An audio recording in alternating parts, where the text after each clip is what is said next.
Welcome back. अभी तक हमने ये पढ़ा था कि दो नाउन्स के बीच में अगर काके की हो, किस चीज के लिए काके की हो हिंदी में, तो क्या करते हैं, इस पे एपोस्ट्रोफी एस लगाते हैं। ठीक है, तो ये पॉइंट आपको याद होना चाहिए कि दो नाउन्स के बीच में संबंधवाधिकार दर्शाने के लिए काके की का प्रयोग करते हैं। ठीक है, अगर इस पॉइंट ऑफ व्यू जैसे हम पढ़ते हैं राम का भाई, क्या पढ़ते हैं, राम का भाई, तो हम इसका क्या बनाते हैं, राम्स ब्रदर। ठीक है, तो अगर इस पॉइंट को ध्यान में रखते हुए अगर हमें कोई कह दे कि बनाइए राम के भाई का दोस्त, तो देखो राम भी लिविंग थिंग है, मतलब सजीव है, भाई भी लिविंग थिंग है, सजीव है, और दोस्त भी इनफैक्ट लिविंग थिंग है, सजीव है। तो अगर हम अभी तक इससे पहले जितना रूल्स पढ़े हैं उसके हिसाब से देखें तो इसके लिए क्या बनता है, राम्स ब्रदर्स फ्रेंड। अभी तक जितना पढ़े उसके हिसाब से ये बनता है, लेकिन यह गलत है। क्यों गलत है? क्योंकि हमारा अब अगला नियम ये कहता है कि दो लगातार नाउन्स पर एपोस्ट्रोफी एस का प्रयोग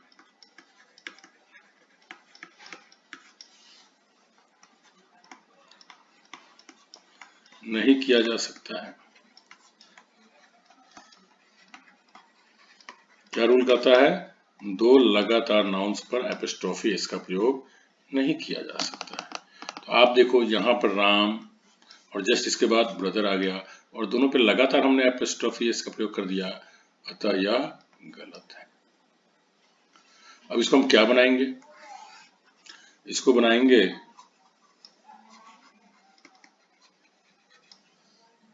the friend of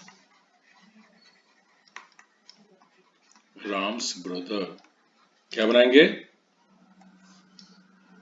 the friend of Ram's brother. तो ये बात आपको ध्यान में रखना है कि दो लगातार नाउन्स पे एपोस्ट्रोफी इसका प्रयोग नहीं किया जा सकता।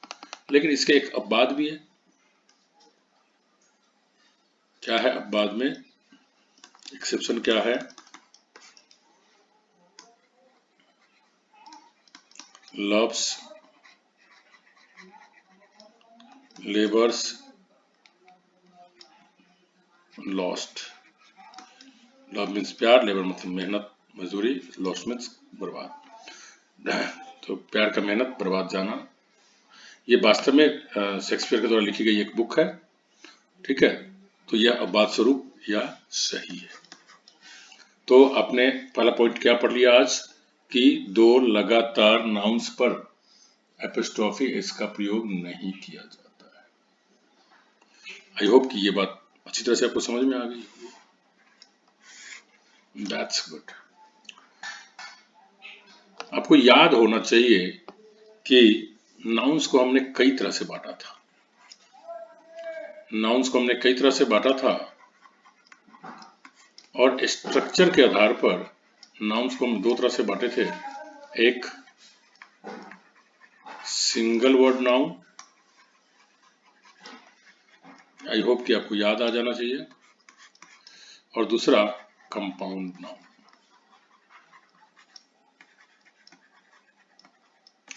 तो अभी तक आपने जो पढ़ा एपोस्ट्रोफी एस का यूज उस सिंगल वर्ड नाउन के साथ, जैसे हम कहते हैं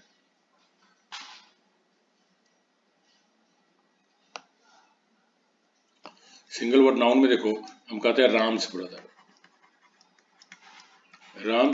ब्रदर, तो यहाँ राम क्या है, सिंगल वर्ड है, इस पे एपोस्ट्रोफी एस लगा दिया, ब्रदर को लगा दिया। लेकिन अगर कंपाउंड नाउन रहे, कंपाउंड नाउन का मतलब यह होता है कि एक से अधिक शब्दों से मिलकर बना हुआ एक नाउन, तो कैसे करेंगे, तो आप समझ लीजिए ये कॉमन सेंस लगाने की बात है। कंपाउंड नाउन कोई बनता है तो कब बनता है? जैसे मैं लेता हूं ब्रदर इन लॉ, अब ये कंपाउंड नाउन हुआ, ठीक है। हमने ऊपर क्या किया था? राम्स ब्रदर किया था। तो आपने राम जो नाउन है इसके लास्ट में लगाया था, करेक्ट। तो ब्रदर इन लॉ पूरा मिलकर के ना एक नाउन बना। अब ये पूरा नाउन है तो हम एपिस्ट्रोफी कहां लगाएंगे? लास्ट में लगाएंगे। कैसे? जैसे अगर ये रहे मेरे शाला का घर, मेरे साला का घर, तो क्या बनेगा? माई, अब नाउन लिखेंगे हम कौन सा? Brother in law. तब हमें पूरा यहां से यहां तक नाउन हो गया ना, तो इसलिए एपिस्ट्रोफी यहां लगाएंगे, हाउस। समझ में आ गया? जबकि यहाँ पे नोट एक चीज यहीं पे ध्यान देने की जरूरत है, जबकि प्लूरल बनाने के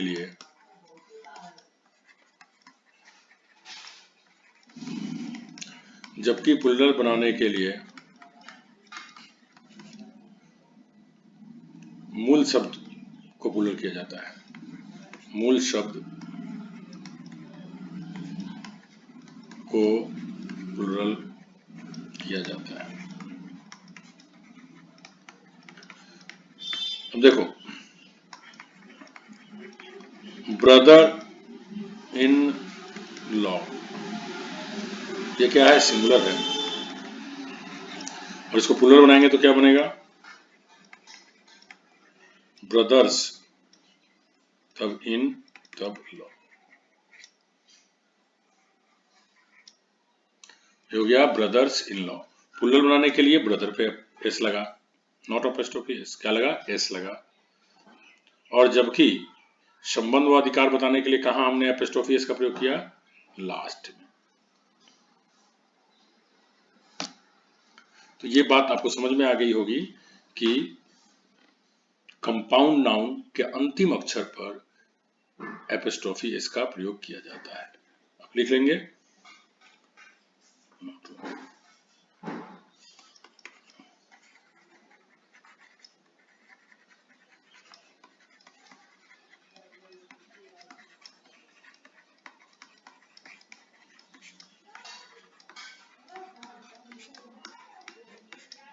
कंपाउंड नाउन के अंतिम अक्षर पर एपिस्ट्रोफी एस का प्रयोग किया जाता है।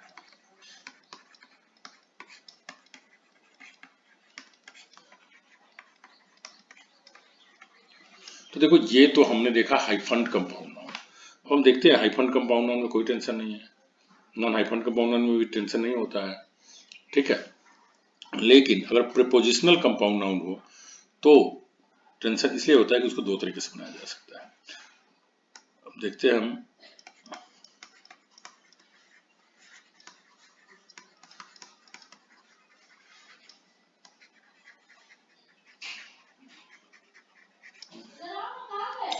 प्रीपोजिशनल कंपाउंड नाउन के कंडीशन में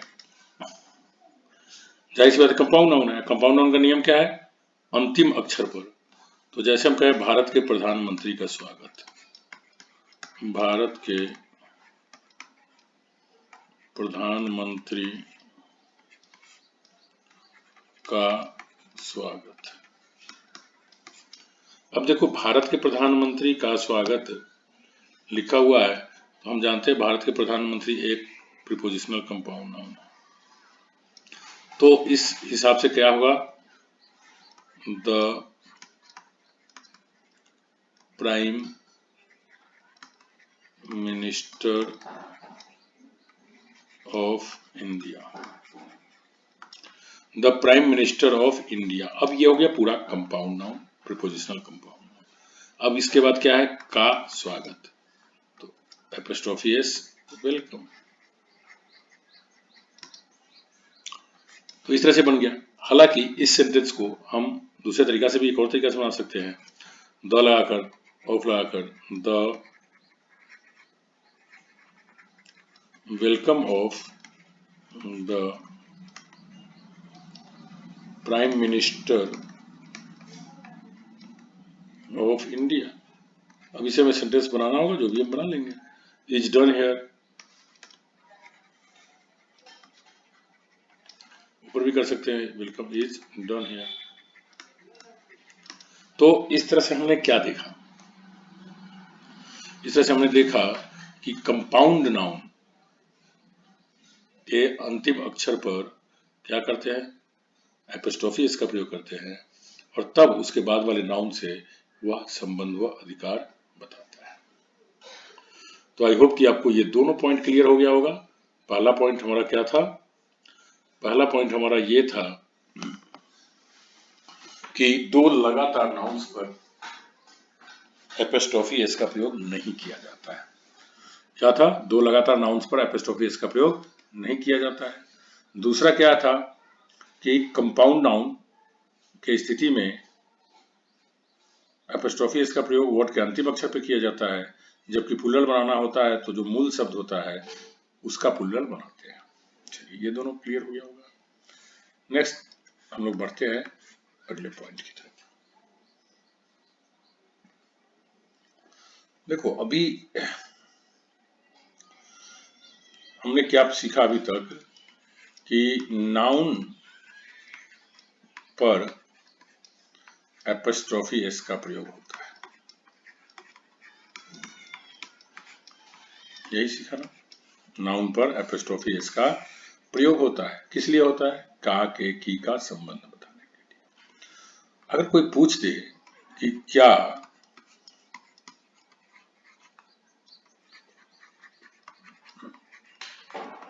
प्रोनाउन पर भी एपोस्ट्रोफी एस का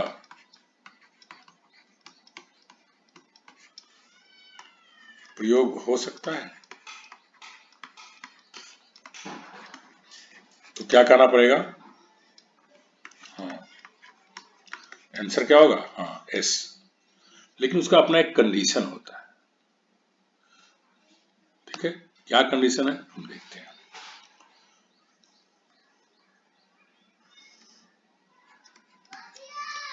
इनडिफिनिट। इनडिफिनिट का क्या मतलब होता है? अनिश्चित।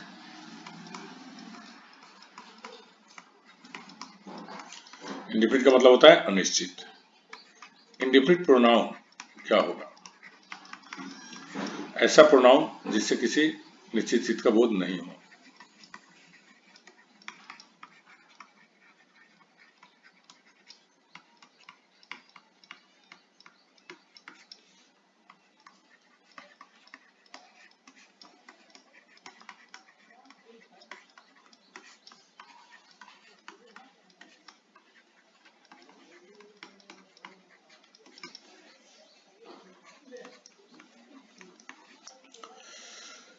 ऐसा प्रोनाउन जिससे किसी निश्चित चीज का बोध न हो। भाई, ऐसा कौन सा प्रोनाउन है जिससे किसी निश्चित चीज का बोध नहीं हो? तब ना अनिश्चित होगा। यह दो प्रकार का हो सकता है।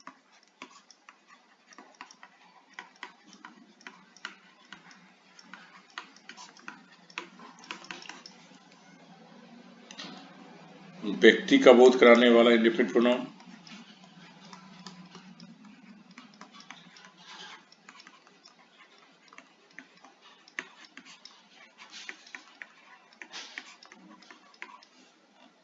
दूसरा वस्तु का। तो पहले व्यक्ति वाला देख लेते हैं।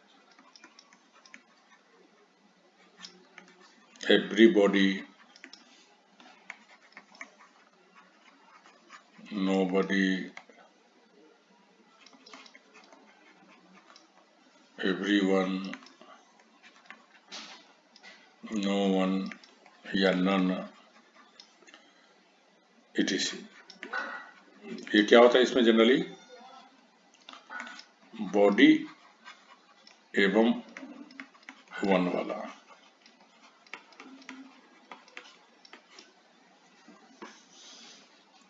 इनडिफिनिट का मतलब क्या होता है? अनिश्चित। अनिश्चित का मतलब क्या होता है? जो निश्चित ना हो। तो ऐसा प्रोनाउन जिससे किसी निश्चित चीज का बोध नहीं हो तो वो क्या कहलाता है? Indefinite pronoun. इंडेफिनिट प्रोनाउन दो प्रकार के हो सकते हैं, एक व्यक्ति को दर्शाने वाला जैसे everybody, nobody, somebody, no one, anyone, somebody इत्यादि, और वस्तु को दर्शाने वाला।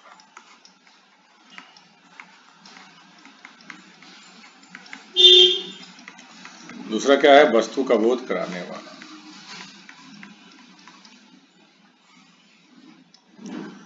अब इसमें क्या लगा रहता है? थिंग। क्या लगा रहता है? थिंग। जबकि इसमें क्या लगा रहता है? बॉडी। थिंग मतलब क्या होता है? वस्तु। जाहिर सी बात है वस्तु का बोध कराएगा। जैसे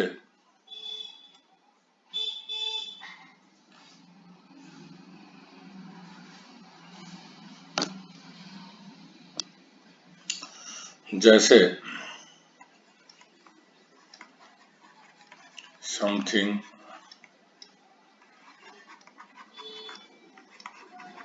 एवरीथिंग, नथिंग, इट इज। तो आपने क्या देखा? व्यक्ति का बोध कराने वाला एक हो गया और दूसरा हो गया वस्तु का बोध कराने वाला इंडेफिनिट प्रोनाउन। ठीक है, तो अब हमें यह सीखना है कि भाई एपोस्ट्रोफी एस का प्रयोग किसके साथ हो सकता है। This is important. तो हमें यहाँ पे एक चीज याद होना चाहिए कि एपोस्ट्रोफी एस का प्रयोग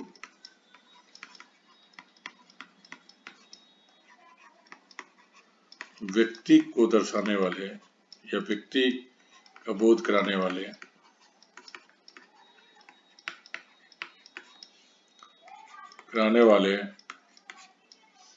इंडेफिनिट प्रोनाउन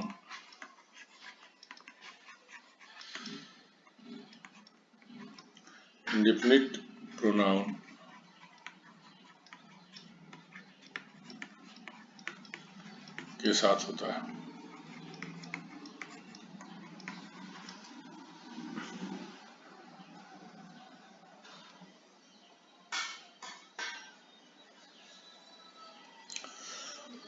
जैसे प्रत्येक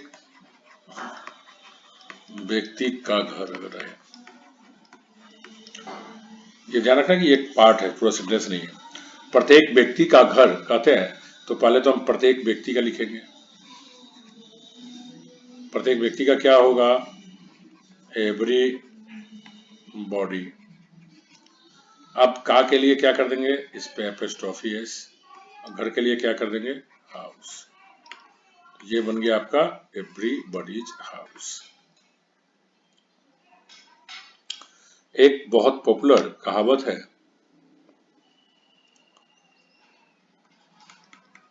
एवरीबॉडीज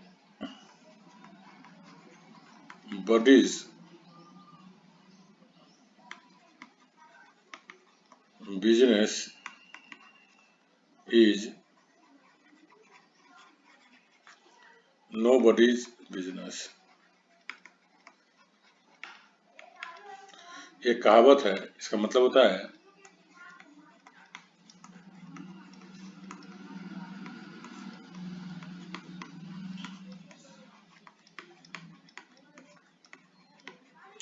जो सबका काम होता है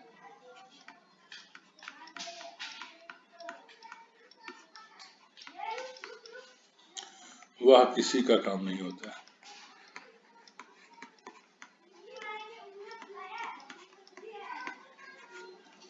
जो सबका काम होता है वह किसी का काम नहीं होता है।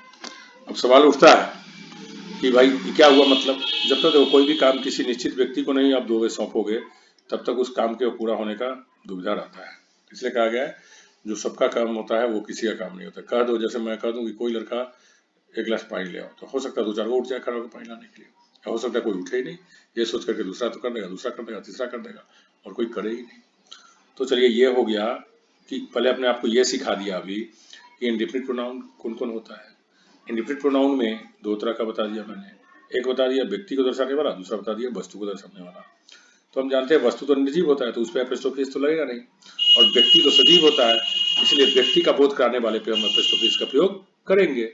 तो जैसे एवरीबडी, समबडी, नोबडी, एनीबडी, इस सब के ऊपर हम एपिस्ट्रोफी एस का प्रयोग करेंगे। तो आई होप कि आपको ये बहुत बढ़िया समझ में आ गया होगा। चलिए हम आगे चलते हैं। अब ये एल्स, ELSE, अगला पॉइंट है हमारा एल्स। एल्स का मतलब होता है और अन्य, अतिरिक्त, और अन्य अतिरिक्त के अलावा भी हो सकता है। ठीक है, एल्स। अब देखो एल्स का काम क्या है। यह किसी इंडिफिनिट प्रोनाउन के साथ लगा हुआ आ सकता है। अब कहता है यदि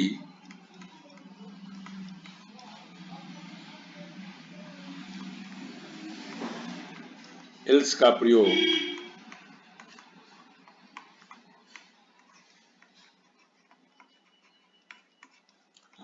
व्यक्ति को दर्शाने वाले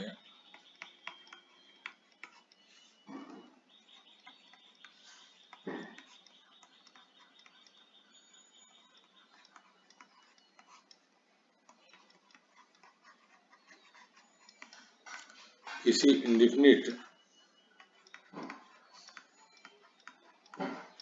प्रोनाउन के साथ किया गया हो,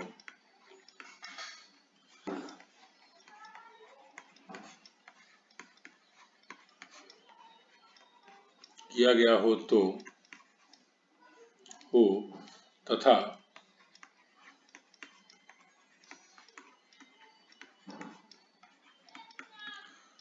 उसके बाद वाले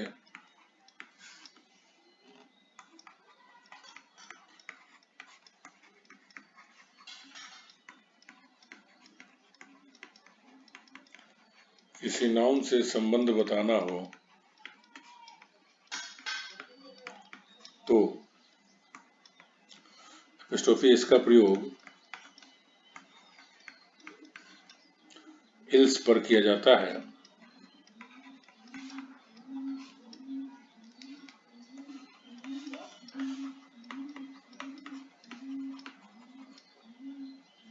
ठीक है, जैसे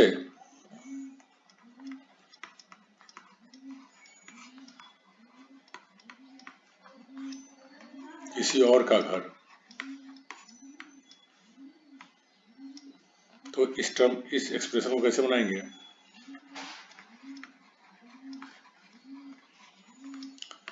somebody else's house। अब इसका उच्चारण भी ध्यान रखना है।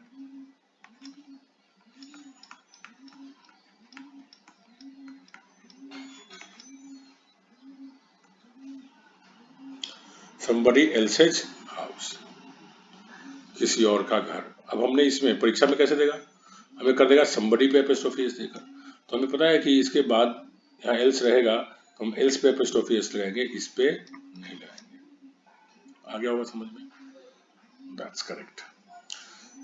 देखो कई बार ऐसा भी आता है कि somebody else पे तो एपिस्ट्रोफी एस लगता है लेकिन उसके बाद कोई नाउन नहीं रहता है। जैसे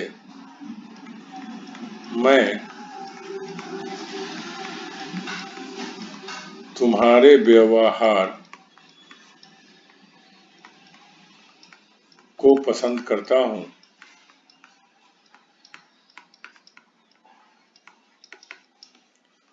न कि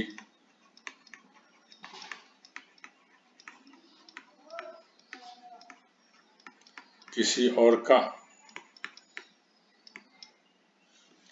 तो मैं तुम्हारे व्यवहार को पसंद करता हूं।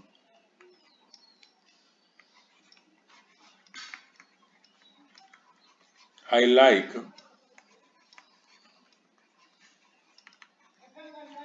Your behaviour. हो गया, मैं तुम्हारे व्यवहार को पसंद करता हूं।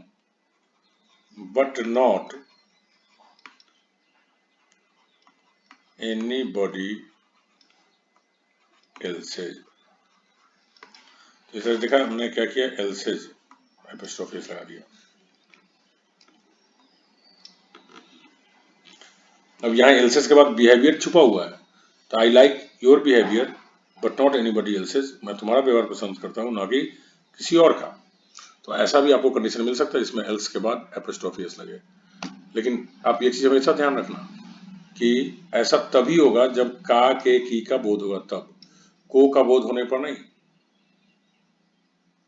यहाँ पे क्या हुआ है, किसी और का, ये बहुत बढ़िया से ध्यान देने की बात है। क्या बोध हुआ है, किसी और का। इसी में किसी और को रहेगा तब नहीं लगेगा। जैसे मैंने किताब राम को दी, न कि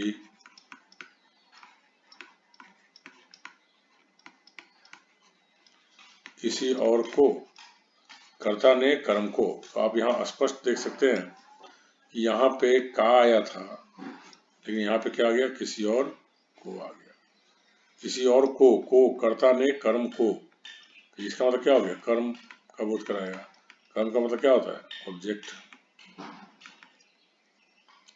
जबकि काके की किसका बोध कराता है, संबंध व अधिकार का। तो ये ध्यान रखना है कि काके की आने पर ही एपोस्ट्रोफी इसका बोध होगा, को का अर्थ आने पर नहीं होगा। अब इसी का इंग्लिश बनाते हैं, मैंने राम को किताबें दी, न कि किसी और को। तो आई gave my book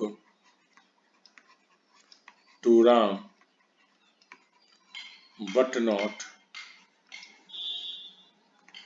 anybody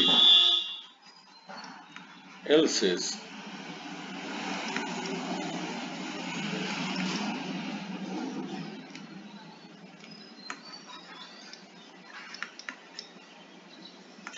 तो इस तरह से आपने आज पढ़ लिया, क्या क्या पॉइंट पढ़ लिया। सबसे पहला पॉइंट आपने ये पढ़ा कि दो लगातार नाउन वाला पॉइंट पढ़ा। क्या पढ़ा था इसके बारे में, कि एपोस्ट्रोफी एस का प्रयोग नहीं होता है। दूसरा आपने पढ़ लिया कंपाउंड नाउन अगर सब्जेक्ट रहे या कंपाउंड नाउन के साथ संबंध बताना हो तब कहाँ एपोस्ट्रोफी एस लगता है, अंत में। क्या, एपोस्ट्रोफी एस। तीसरा पॉइंट आपने पढ़ लिया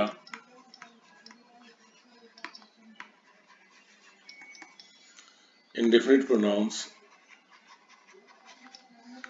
इंडेफिनिट प्रोनाउंस क्या होता है, व्यक्ति का बोध कराने वाला एवं वस्तु का बोध कराने वाला। तो व्यक्ति में बहुत सारे व्यक्ति का हो सकता है, एवरीबॉडी, समबडी, नोबडी, एनीबॉडी, ऐसे हो गया। और वस्तु में समथिंग, नथिंग, एनीथिंग, ऐसे हो गया। और हमने ये देखा कि इसके साथ एपोस्ट्रोफी एस कहाँ लगता है।